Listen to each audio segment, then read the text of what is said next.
আন্তৰিকতাৰে দেৱীৰাম টিউটৰলৈ আদৰিছোঁ। উত্তৰ পূব ভাৰতৰ সাংস্কৃতিক ঐতিহ্যৰ চতুৰ্থ খণ্ড প্ৰস্তুত কৰিবলৈ লৈছোঁ। ভিডিঅ'টো শেষলৈকে চাওক।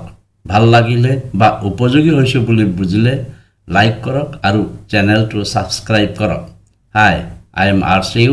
Let's work hard for bright tomorrow. দিহা পৰামৰ্শৰ বাবে কমেণ্ট বক্সত লিখক।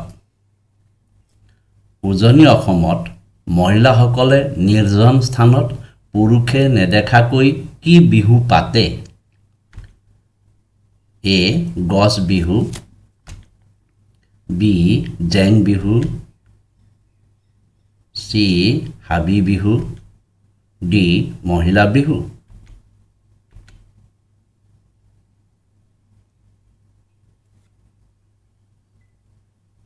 শুদ্ধ উত্তৰটো হৈছে বি. জেং বিহু।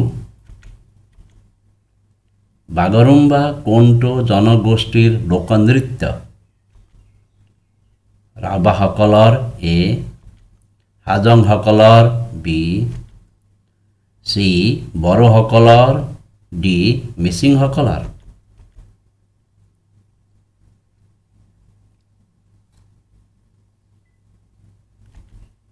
চি. বড়োসকলৰ হৈছে শুদ্ধ উত্তৰ।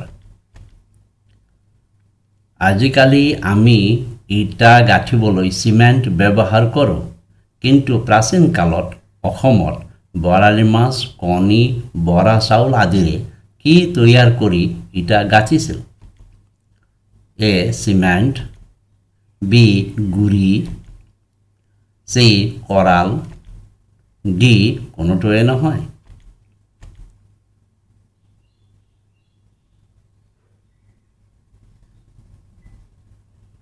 চি.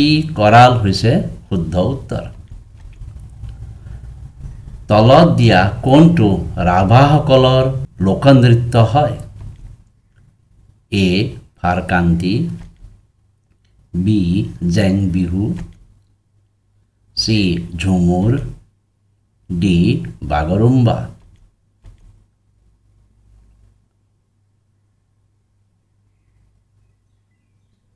শুদ্ধ উত্তৰটো হৈছে এ. ফৰকান্তি। আজান পীৰ কেতিয়া অসমলৈ আহিছিল?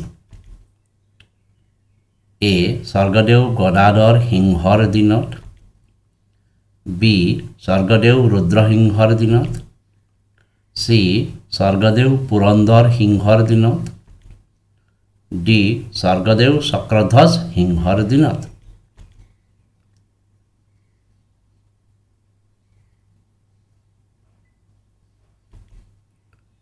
স্বৰ্গদেউ গদাধৰ সিংহৰ দিনত আজান পীৰ অসমলৈ আহিছিল।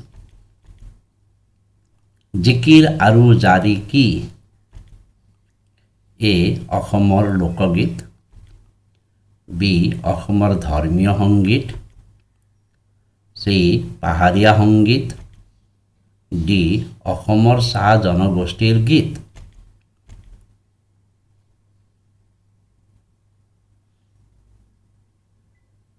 শুদ্ধ উত্তৰটো হৈছে অসমৰ ধৰ্মীয় সংগীত। সুকুমাৰ বৰকাইথে ৰচনা কৰা হস্তি বিদ্যাৰ্ণৱ পুথিখনত বিভিন্ন আকাৰ আৰু বৰণৰ হাতীৰ ছবি যিগৰাকী চিত্ৰকৰে অংকন কৰিছিল তেওঁলোক কোন আছিল? এ. ধনাই আৰু মনাবৰ, বি. দিলবৰ আৰু দচাই, চি. মনেশ্বৰ আৰু বিল্লাল, ডি. ধনবৰ আৰু ৰহমত।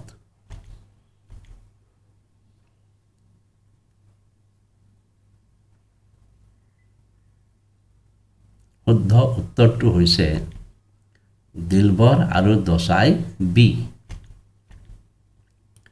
মণিপুৰৰ মেইটেই সম্প্ৰদায়ৰ অধিকাংশ লোক কোন ধৰ্মাৱলম্বী লোক হয়? এ. এক শৰণীয়া বৈষ্ণৱ, বি. দৈত্য বৈষ্ণৱ, চি চৈতন্যপন্থী বৈষ্ণৱ, ডি বিশিষ্ট দ্বৈত বৈষ্ণৱ।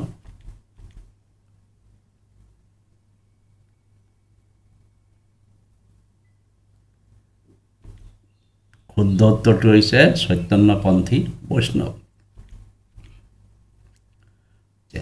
কোন তাৰিখটো ৰাষ্ট্ৰসংঘই আন্তঃৰাষ্ট্ৰীয় যোগ দিৱস হিচাপে ঘোষণা কৰিছে? A 31 May, B 5 June, C 21 June, D 10 December.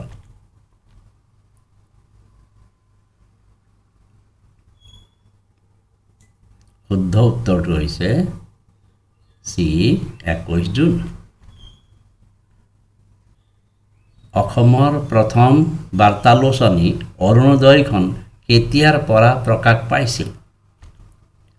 এ 1748 চনত,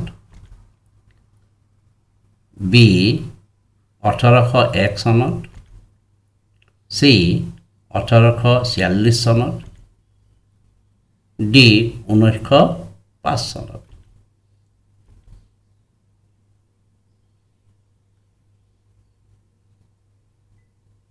শুদ্ধ উত্তৰটো হৈছে চি 1846 চনত। বন্ধুসকল, চতুৰ্থ খণ্ড শেষ হ'ল, পঞ্চম খণ্ড ৰৈ আছে। ধন্যবাদ।